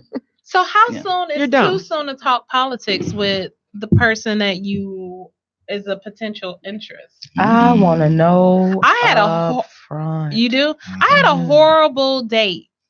And it was a first date. Mhm. We met online. Of course, this is how all my horrible dates start out. We met online, and we were in Hyde Park. And it was a good date up until it was not. And then it went from good date to, oh, how can I get out of here alive? Because this fool is crazy. So we happened, of course, we're in Hyde Park. And of course, at the time, Barack Obama was president. And so Obama comes up. And he was not a fan of, not only was he not, I could have given him a pass for not being a huge fan of Barack Obama. But except, that's but and except. He was not a fan of Michelle Obama. Oh, you And say don't mess with my Michelle. Auntie Michelle, no. But what was he dragging her about? She ain't Rubbed got no laws. her about like how she was less of a woman, and he talked about ragging on their spending, and I was like, you do know that they pay for their own vacations out of like their own pocketbook, not on our dollar. And he went on and on and on and on, and so he was like, I enjoy having this great conversation. Not many women would have this conversation, and I look forward to seeing you again. And I'm saying, No, never this again. is it. I hope I did not give a lasting impression, because we are not we're going never out again. gonna do this I again. enjoy a good conversation, but I also pick up on cues like, this is it, sir. Thanks, but no thanks. When you put it like that, yeah, it's a no. I don't want to debate. That would irritate me every time we discuss that. Then I Yeah. start to think you're dumb, because that when you have dumb ideas, then I Or think they're you're just dumb. so single-minded. I see that when you bring up politics Dumb. and religion. Yeah, If they're you very just say, single-minded. I'm a Christian, and that's it.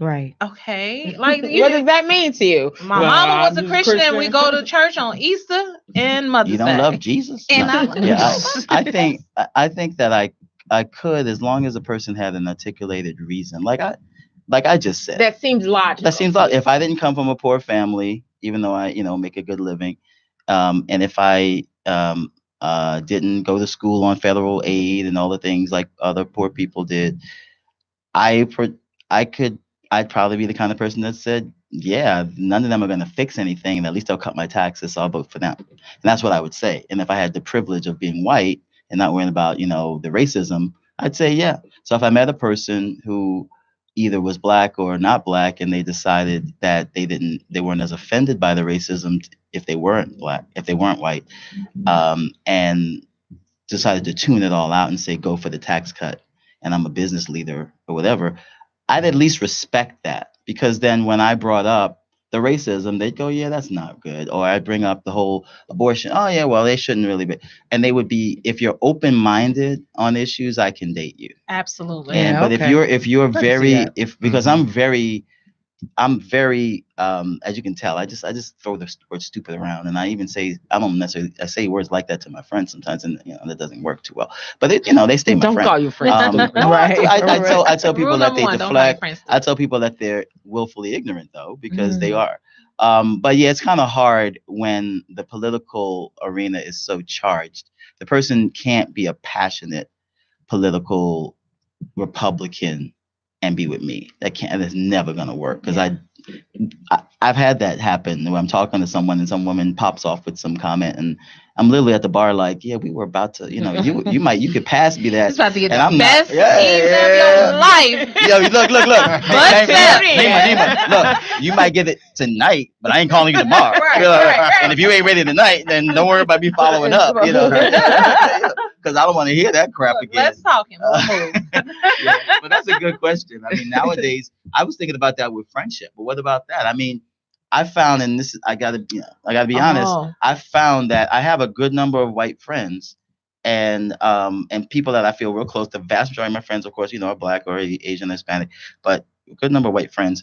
And I find that when I meet new ones, and even some of my existing ones, It's a pledging process. it's a process, because now in the era of Trump, and even before Trump, for me, because I really paid attention to their racism already, it's hard for me to like fully trust, because I'm thinking, I know, and I said this to my friends at work. I said, they were talking about all the fringe people who voted for Trump, and I said, we work with a bunch of people who voted for Trump. What are you talking about? What They're are like, you what? talking I about? said, they're never going to talk about it. I said, but he didn't win with the fringe. He got 50% of the vote, almost 50.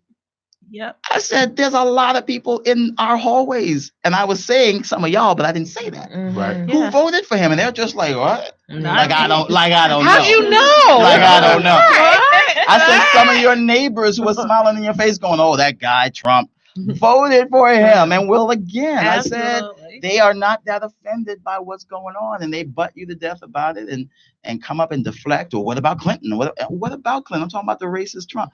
So it's hard, and I harness that and I rein it in because I try to be fair to people and give them a chance. But when I really think about it, really like opening up, I don't as much anymore to a person who's new in my life who's white until some lot of time passed, and it's because I don't know which one of y'all is racist. Absolutely. Mhm. Or you find out someone that's been your friend for a long time. I have some people I went to high school with that now are very vocal. It really started coming out with Obama and the Obama campaign that I'm like, I don't like you anymore. I just don't like what you're saying, and I'm gonna have to block you. And you're not gonna come up in my news feed anymore because I can't take you. And that really begins to happen where you find out that maybe some people who've been in your circle. I found that a lot, starting with Obama before Trump, that people started coming out the woodworks with their real feelings about things. And I had a territory for work where a lot of them had feelings I would have never thought. And it really changed the climate of, I was not happy now working in this environment because it became so hostile. So things have definitely changed. You know, I've had conversations start either with the current president or Black Lives Matter issues. Oh, that one too. And I've even had students like, so Miss Ward, what did you think about the Trayvon Martin judgment? And I'm like, this is not, you are not baiting me into that conversation on today. Right. Come in my office and then walk out and tell me what you think, because my office is completely very pro-Black in that office. But you do realize you're not even your friends, but acquaintance.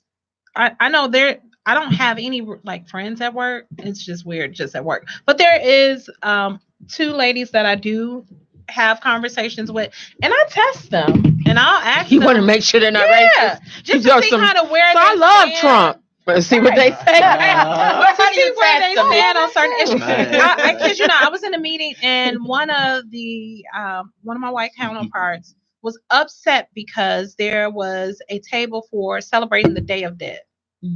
And so, which is a predominantly Hispanic holiday that really just acknowledges their relatives that have died, their ancestors, which I think is amazing. But anyway, he raised his hands and he goes, I think it's a horrible idea that we allow students to have these tables and they can't be upset when people put hate notes behind it. I said, but they absolutely can, because we are an inclusive environment. That's so if they want a table next month celebrating whatever they want, they can, but it's not your job. And so at that moment, I was like, that's why he don't speak to me in the hallway. And that's why I don't speak to you. You know what? And just listening to that, the undertone in that, absolutely, it's what you're not saying. Yeah. What you're saying is, well, if I come in here with a white hood on, then people are offended. Basically. See, that's really what you are saying. I was just telling him this.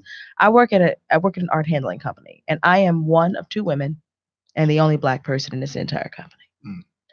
And I got to tell you, it is probably by far the most enlightening experience I've ever had with white America and white small businesses, and understanding sometimes you can't, how can I say this without exploiting myself on this live feed? Think it out. Right. I'll put it this way. It's enlightening. White shows up when it needs to. White people. When white people start white people in. It shows up. White people in. We coined that term. Right. White people in. White people start white people in. When it's snowing and you see them out jogging, that's white people. It's white people in. And I think that they show their true colors will show when either they feel threatened or they have to assert authority. Yeah. Especially being one. First of all, I think the objective in Black is when you're in that kind of environment, I'm not the angry Black woman. I'm not going to play into that narrative. Right. I'm not going to play into whatever narrative that you've already set, because let's be real, it sticks out like a sore thumb that I'm the only Black person in this office and one of two women. That's obvious. So the stereotypes that you hear automatic, you're ready to embrace those stereotypes because you've seen. No shade. We work on the West Side, but sometimes you can see a lot of things. It's about to be shade. West Side is stand up. Right, but people say right, no offense, and then they start And offending it's you. an offense. Or no shade. No Put up shade, your bro. umbrella. K-Town in the building. Y'all stand up. But no, I'm not even being funny. I was being funny for a second. But Okay, honestly, not sometimes funny. you see it as they automatically have these preconceived notions of what they think black women are based on the environment that we're in. So they see a black woman who comes in, she's educated, she's professional, she does her job, she goes home. They can't really wrap their brain around that because that's not what they understand me to be. They it's like almost like poking the bear. They'll continue at it until they provoke that out of you, until you want just this- pop yeah. clean off. And then at that point, what did I do? Mhm. I don't understand what. White people start fights and call the police. And Yeah, then they do. and then they do the what did I and we all do, I should say, as humans, and they do it in this context. The what did I do? Like, well, I guess we can't talk about anything then. And it's like, Everybody's so you may be- sensitive. and I even have HR people because I supported it for a long time. I was supporting HR as a lawyer, and then now in the executive team, we're all together. Even the highest level, most sophisticated HR people will make comments to people like, "Oh, you shouldn't talk about that." And I look at them and I go, that's not inappropriate for them to talk about. She just said the guy was an Indian guy, or he was a Hispanic guy. She didn't say Hispanics are bad. She said, "Oh, John, the Right. Hispanic said guy." that, right. It's like Right. your mind said And that this when you HR thought person it. and this white HR person is going, "Oh, no, don't talk about those things," because they're feeding into that idea It's like the of office. that PC police thing where Yeah. they say we don't let them talk about anything. And I say, actually, I can show you the difference between me saying this N-word, for example, and someone else. So I can show you the difference between talking about a racial, cultural thing Mhm. and criticizing someone's Yeah. cultural heritage or Yeah. being insensitive to it. We can discuss it. I know how to handle stuff without being insensitive, right? And they act like even bringing it up, oh no, we can't. And they do that, and you go, that's not the point. You're missing it entirely. Yeah. Completely missing it because there's offensive things that are being said, and because you're immune to it, you don't see that it's offensive to question my cultural holiday. If you put a Diwali table up and they respond like, "What is this?" Well, that's the same as your Christmas, and there's 2 billion people across the world that participate in this, right? Yeah. But it's foreign to you. It's different. It's other. It's primitive. Well, that's the racism versus, hey, what's this? What's Diwali? Oh, don't ask What about does that. it mean? It's like, well, no, I'm asking to learn. You're Right. asking to criticize. I'm asking to learn, Yeah. And so I know how to balance the two, but you can't even talk to them sometimes because they put that whole shield up Yeah, as if we've now muzzled them. You still control Exactly. 90% of the freaking company. that's right. So anyway, And that's that's nothing but a manipulative tactic to manipulation, use deflection. to just deflect from the crap that they do. You know what I'm saying? So it's like I just come at it full speed ahead. I don't care nothing about that shucking and jiving. I don't have time because honestly, you know what you do as an adult. Let's put black and white to the side for a second. Yeah. You know when you offend someone. Period. You know. Yeah. The energy resonates, and we're all energy. We're all big balls of energy, right? That's like if I'm sitting next to this brother, he has a different energy sitting next to me. Gordon has a different energy. You have a different energy. You know when you offend somebody. Yeah. That's bottom line. So it doesn't have to necessarily do with color or, just that's about character flaws, how you were raised, what your issues Your are. mama is a savage. And if somebody says they're offended, the first thing you're going to do is Acknowledge it. what's going Acknowledge on? the What did I do? offense. It's literally Exactly. what If you Yes. really happens, care. and Yeah. care and That's say, right. oh, when I said blah, you thought I meant this. Yeah, that's how it's. Oh, damn, I'm sorry. That's how that came across. That's right. Well, this is what I meant by it. In my neighborhood, we say that word. It means this. What? Yeah, look at this. Yeah. Oh, Educate and then you people. educate, I and then agree. if they still don't get it, you're like, I'm sorry. I will Yeah. not use that word again. Absolutely. And that's that. Mhm. But it shows concern for the other person, and that's all they need to do. Instead of immediately, you say another white person is racist, they defend that person. Well, what do you mean? Why do you think he was racist? I'm not talking about you. We're not talking about you. I didn't say you. I'm talking about that dude in traffic. That's white people Well, are. why is that? I didn't say, why does that have to be racist? Why do you always say that? No, Because they're worried it's going to be a creep to them. yeah. That you're going to then see something they do is racist, and it's like, so it's better not to even talk about it, and that's sad. Mhm. Yeah. But it is better sometimes not to Wake up even in talk bed about with it. a whole Republican. And like, Not a half. You've been listening to He Said, She Said on IntellectualRadio.com. We've been talking about voting and does it really matter? I think we may have touched on some of the different reasons why people say they don't vote. I don't care about politics. We've talked about that. I don't know what for me is a huge turnoff. Yeah. Listen, come up with something I'm not that you care about, but I'm just not like, political. I don't I get ain't into political. that stuff. It's like, It doesn't oh my matter. But you going to pay 7 cents for a bag. You are political.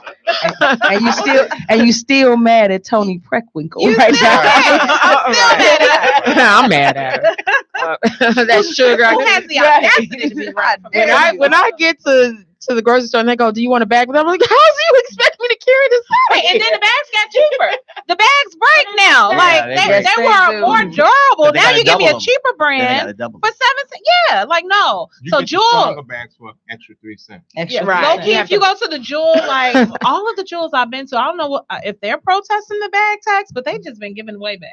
Yeah. I paid Are for they one in the and she suburbs? like Because they don't. They You don't have to pay back that. all the time. Like, It's only the bag. city. Yeah, No, the they're suburbs like, are not. because they don't want to pay Not for in in it. Oak Park it's 10 cents for a 10 bag. cents for a bag in Oak Park. And then I that's thought for it the was a cheap city bag. thing. Yeah. The stronger It's- bag it's is growing. 13.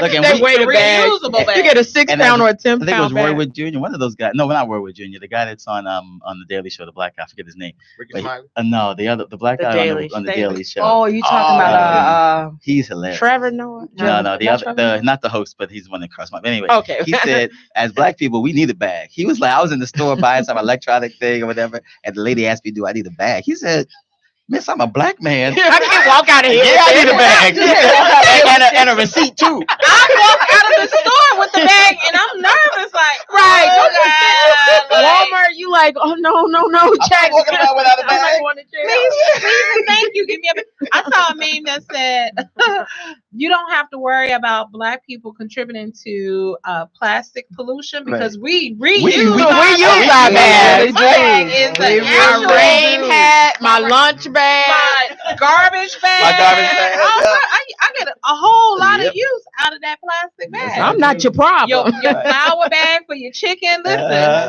Yeah. That's your bathroom. multiple The uses bathroom out of that. can. That's that garbage bag for the Yeah. bathroom can. And It you keeps do a lot. perfect. It already Yeah. has handles. Just pull it all, Yeah. store it away. hanging on the bag. doorknob. Look, as a kid, I didn't know what a real lunch bag was. My mom It's put a bag to hold the bag. My mom gave me a bag. It's my children's lunch bag. Heck yeah. It's the bag to hold the bags. I mean, when you and you be looking at everybody else like, ooh, her mama must have. She got some Wonder extra Woman. stuff. She got her bag, double bag. Yeah, Okay. double two bag. bags. Now you're not getting all that. So, so I don't know where to vote. We talked about that. I'm Google not hard. Google where It's you not you put. You know your zip code. I hope you can figure that out. I don't have time to vote. Yeah, you do. They give you time off work. Shut up. Do they? Yes, they do. It's a law. It's a They law. have You They have have to. to allow you. They the have to give time. you time to vote. That's I've right. never I'm had a And it job. can't be your job. lunch hour. That's why I don't want to vote early Yeah. because I want my off time. Yeah. I didn't know that. I think a lot of people work so far from where they live, Mm-hmm. and the mornings Yeah. are rushed. You got to get to school. Yeah. I gotta be, and so yeah, you should plan ahead and Mhm. just take that couple of hours off if you get it in the morning, because And that then way, go. because you're never gonna get off on early, right? No. It's hard to get out of the office early. I work in Indiana and my voting poll Right. in By your Chicago. home. Yeah, Yeah. you got to do it in the morning Mhm. Yeah. if you can. I don't know who to vote for. So we getting informed. So where are some places people can get informed about? The candidates' website. Research their website. Yeah. Go on You their know, website. Well, And the here's Jesse something- White's website too. I'm sorry. There's a whole sector that's dedicated to the Cook County upcoming voter election for all candidates. So they have a synopsis. Democrat. Yeah. Facebook last night I was just about to discovered say that. has Mhm. this thing where like Meet your it says, do you candidates. want to meet your candidates? If you click on it, it shows you each of the candidates have done these Facebook Yep. lives, Oh, yeah. what their And they're all Yep. together. Yep. yeah, So what you their just platform. go, oh, so that's it nice. tells you what office they're running for, what their platform is. They're not debating, so you don't Nope. have the trash commercials or somebody singing Jesse White's R&B tagline. Body Jesse roll. White. Oh my God, I hate that song. The R&B Jesse White. Also, research their voting record. Yeah. Go way back in time if they're repeat people who's running for office that's been in office for a long time. Think about the things that they've passed, the things that they've passed up on, some of the laws that they've passed and voted on. Research those because a lot of them may not be in your interest, even though they may give you a cute little spiel on And Gordon who they says are. that there's an app called Countable. Countable. You can subscribe to that. It automatically links you to the voting area locally and your reps. Every day the rep goes in to vote, it tells you that they're in session today and this is what's on the table. As soon as they cast their votes, it sends you an alert of how they voted on that issue. We've been doing good, Illinois. Our reps are in there handling business, but there have been other moments. I'm like, well, what's she vote? What's she doing? So keep up with your reps. If you have an app, if you have a phone, it's a free app. Download it. I love it. Thank you so much. Sorry, I heard you have an event coming up, or Yeah. Oh yeah, yes I do. It's actually called Art Off the Wall. It's actually at Gorgeous Galleries at 136 Southwestern. Pretty much what Art Off the Wall is that we have devised this platform that takes fine and curated art and pairs it with live performing arts. We kind of call that graphic scoring in a way. In the artistic world, we call that graphic scoring. So what we do is that it's a way to give different artists that you've never really heard about a platform. One of the things as an artist here is that you find that a lot of people perform the same event, the same people all the time. And it's so important to delve into the importance of art and really tap into it. So we just really opened the platform up to a young lady named Angel Bat Daweed. She's a bass clarinet and a sister is Mean. And you don't find many sisters out here playing bass clarinet. Okay. So, right, playing the and not only playing it, but she's shredding it like an old pro. How Like, can we find the event? the event is actually, you can go to www.artoffthewall.art. So we have a website for it and you can get the tickets there. You can find out about the artists there. And if you have any questions for us, you can email us directly from that website. Art of the Wall. Yes, Art sir. Off the Wall. Artoffthewall.art. Say it one more time. Art Off the Wall. So ARTOFFWALL.art. Don't forget that. Art. Not .com. No, art. dot art. I love it. We're short on time. If you want to reach any of our panelists, we'll put our info, or if you're on Facebook, you can find them all. And thank you guys. Thank you, Enzai. Thank you, Gordon. Thank you, Story. Get her music too. Besides going to the art, I'm telling you her music. And thank you, Ernest. Thank you, everybody. I'm gonna say go vote. Yep. Go vote. Please go vote. And tune in to He Said, She Said next week, same time, same place, here on IntellectualRadio.com. Get your glow up.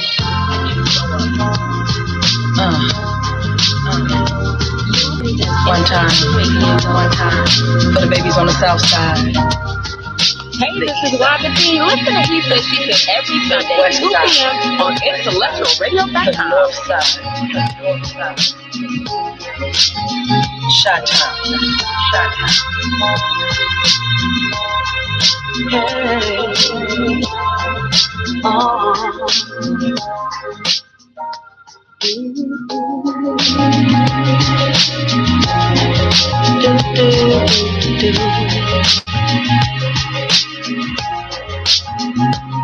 There's a song in your song. It can flow from short to long. In your song, you are the story. Getting past your past, struggling with your past. It'll pass. It'll pass. Hey there, over there, you're torn from where and there. It'll bear. You'll get there. I know what I know. So